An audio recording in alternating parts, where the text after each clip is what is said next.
বন্ধুরা, বিশ্বের অন্যান্য লিগের তুলনায় বাংলাদেশ প্রিমিয়ার লিগে নতুনদের আধিপত্য কমই দেখা যায়। তবে 2025 বিপিএলে এমনই কিছু দেশীয় ইয়ং ক্রিকেটার রয়েছেন যারা তাদের পারফরম্যান্স দিয়ে স্থান করে নিতে পারে জাতীয় দলে।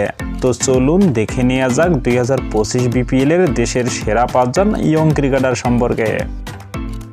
নাম্বার 5, মাহফুজুর রহমান রাব্বি।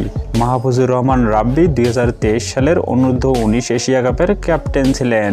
তিনি স্পিন বোলিংয়ের পাশাপাশি লোয়ার অর্ডারে ব্যাটিংয়ে নেমে 4-6 মেরে ম্যাচের ফিনিশিং টানতে পারেন।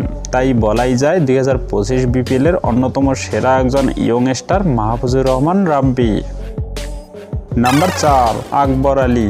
আকবর আলী এমন একজন বাংলাদেশি ক্রিকেটার যার নেতৃত্বে এবং দায়িত্বশীল ব্যাটিংয়ে 2020 অনূর্ধ্ব-19 বিশ্বকাপে ভারতকে হারিয়ে চ্যাম্পিয়ন হয় বাংলাদেশ। আকবর আলী মূলত একজন উইকেট কিপার ব্যাটসম্যান।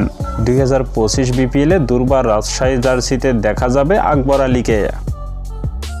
নাম্বার 3, মারুফ মৃধা। মারুফ মৃধা একজন বাঁহাতি ফাস্ট মিডিয়াম বোলার হিসাবে 2023 সালের অনূর্ধ্ব-19 এশিয়া কাপ জয়ের সময় বাংলাদেশ শীর্ষস্থানীয় খেলোয়াড়দের একজন ছিলেন। তার ইনসুইং এবং আউটসুইং বোলিংয়ের সামনে সহজেই কুপোকাত হয় ব্যাটাররা। নাম্বার 2, রিপন মণ্ডল। রিপন মণ্ডল একজন ডানহাতি ফাস্ট মিডিয়াম বোলার যার 2023 সালে বাংলাদেশ ক্রিকেট দলের হয়ে আন্তর্জাতিক অভিষেক হয়েছিল। 2025 বিপিএলে তিনি খেলবেন ফরচুন বরিশালের হয়ে।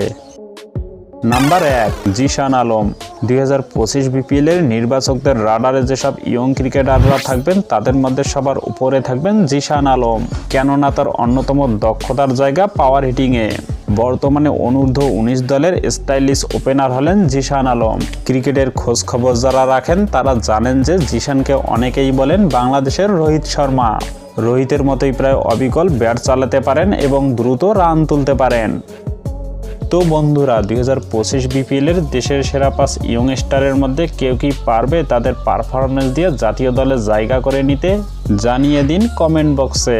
স্পোর্টসের সব ইন্টারেস্টিং নিউজ এবং ভিডিও পেতে চ্যানেলটি লাইক, কমেন্ট, সাবস্ক্রাইব করে বেল আইকনটি বাজিয়ে দিন। ধন্যবাদ।